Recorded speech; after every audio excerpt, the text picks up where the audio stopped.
I turned 70 and realized my home and my life were quietly overflowing.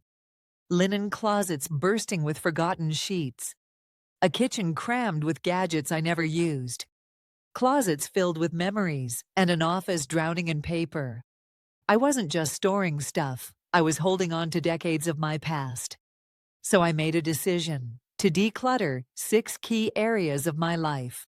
Not just to tidy up, but to find out what freedom feels like when you finally let go. In this video, I'll walk you through every space I cleared and the surprising ways it changed how I think, live, and breathe. One area almost broke me. Another brought unexpected joy. All of them gave me peace.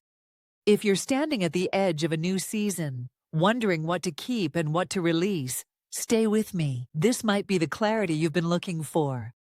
I started small, the linen closet. It didn't seem like a big deal at first.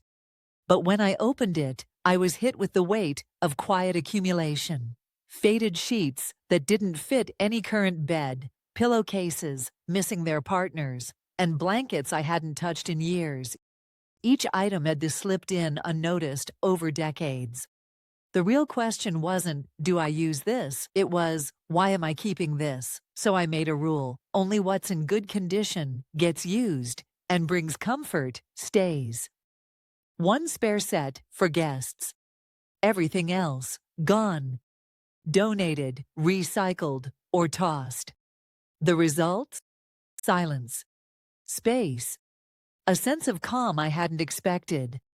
That linen closet, once chaotic and overstuffed, now opened like a breath of fresh air. And it gave me something else too. Momentum. If letting go could feel this good, I knew I was ready to keep going. Next up, the kitchen. I thought I used most of what was in there until I started opening the back of the cabinets. What I found was a kind of time capsule, mugs from vacations I barely remembered, gadgets I'd used once then abandoned, 3 garlic presses, and a second toaster I didn't even realize I owned. The kitchen had quietly become a museum of maybe someday items, things I kept just in case even though I hadn't touched them in years. So I asked myself, if I didn't know I still had it, do I really need it? That one question became my filter. I sold a few higher-end appliances, donated dishware and utensils, and recycled old, cracked items. What remained were the tools I actually used and loved.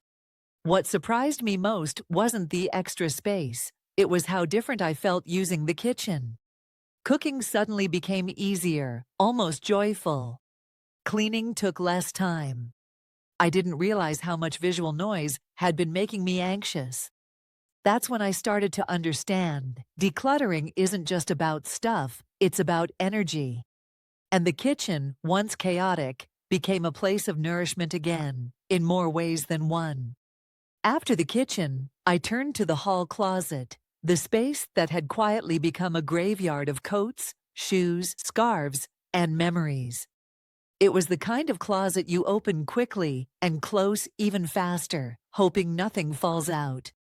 I pulled everything out and found layers of my life hidden in the corners. A pair of ice skates I hadn't worn in decades, shoes that didn't fit anymore, coats that had long lost their shape. And buried deep in the back, tiny raincoats and mittens from when my kids were little.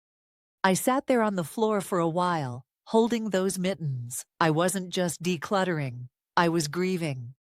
But I also knew something important. Holding on doesn't preserve the past. It can instead trap you in it. So I made space. I donated what still had life in it. I kept 1 or 2 sentimental pieces in a memory box. The rest went. And just like that, coming home felt different. The closet no longer greeted me with chaos, but with calm. A small change, yes, but it transformed the way I entered my home. And emotionally, it was one of the hardest and most necessary spaces to clear. Then came the home office, the place that should have been functional, but had quietly turned into a clutter cave. Every drawer was a junk drawer. Pens that didn't work. paper clips tangled with receipts from 2008, stacks of papers labeled "Deal with Later" that had become permanent fixtures. But the mess wasn't just physical, it was mental. Every time I sat down to work or think, I felt the weight of unfinished business. It was like my brain couldn't breathe. So I got serious. I shredded old documents, digitized what mattered, tossed every dried-up pen and sticky note that had lost its stick. I created a clean, intentional workspace, with only what I truly needed, just one pen cup, one folder tray, and one small shelf for active projects. And then something shifted. Sitting down felt less like a chore and more like a choice. I wasn't distracted by the mess or drained by the guilt of not cleaning it. I could focus.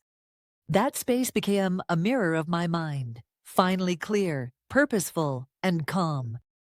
Decluttering my office taught me something powerful. When you let go of what you no longer need, you create room for who you're becoming. Next was the category almost everyone avoids: important documents. It's the stuff you shove into drawers, telling yourself you'll sort it out someday. At 70, I knew someday needed to be now, because if I didn't deal with it, someone else would have to. So I pulled out everything: financial records, insurance papers, health documents, legal files, passwords, wills, account numbers. It was overwhelming at first, a mountain of what-ifs and just-in-cases. But I reminded myself this wasn't just about order. It was about love, for the people who might one day need this information. I created one simple folder system, clearly labeled, easy to follow. I made a digital spreadsheet with key details and instructions, and I shared it with my family.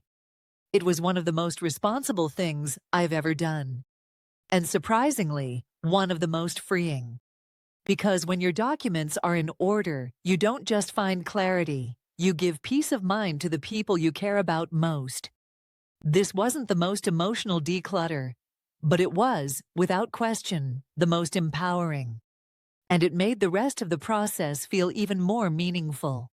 Then came the hardest category of all: photographs. For years, I avoided them. They sat in boxes, envelopes, and albums, quietly waiting. Every time I thought about going through them, I'd freeze. It felt too big, too emotional. But deep down, I knew that leaving them untouched wasn't honoring the memories, it was burying them. So I poured a cup of tea, set aside a weekend, and opened the first box. There were duplicates, blurry shots, forgotten faces, and random moments that didn't mean much anymore. But in between, magic. My kids grinning with missing teeth. A vacation I thought I'd forgotten. My younger self beaming in a way I hadn't seen in years. I kept the best. I digitized the ones I wanted to share. I let go of the rest. And in doing so, I rediscovered chapters of my life I hadn't visited in decades. This wasn't just decluttering, it was time travel, painful, beautiful, and absolutely worth it. Now, instead of dusty boxes in the attic, I have curated albums I actually look through. The memories are lighter now, not because I have less, but because what's left truly matters. When I finished those 6 spaces, linens, kitchen, hall closet, office, documents, and photographs, I sat down and took a deep breath. And it hit me. I hadn't just cleared out drawers and shelves, I had peeled back layers of my life. Each category had held a version of me: the parent, the hostess, the worker, the just-in-case worrier, the memory keeper. And as I let go of the excess, I wasn't discarding the past. I was honoring it and choosing to carry only what truly matters into this next chapter. There's a quiet power in deciding who you want to be now, not who you've been. And the space I created wasn't just physical, it was emotional, mental, and spiritual. I had more room to think, to breathe, to dream. Even at 70, I found out there's still room to evolve. This process wasn't always easy. In fact, some parts were heartbreaking. But every drawer I emptied made me feel more grounded. Every closet I cleared gave me clarity. And more than anything, it reminded me, less isn't about lack, it's about liberation.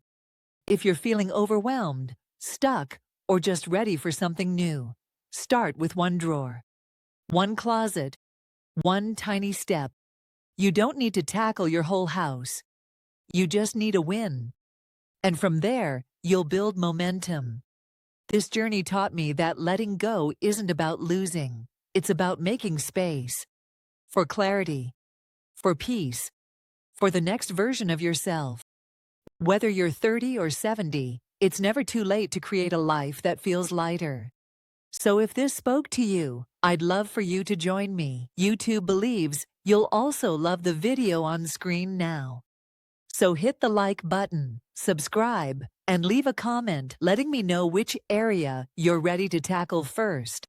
Let's support each other as we clear the clutter and create homes and lives that reflect who we are today. Here's to peace, purpose, and the freedom to begin again.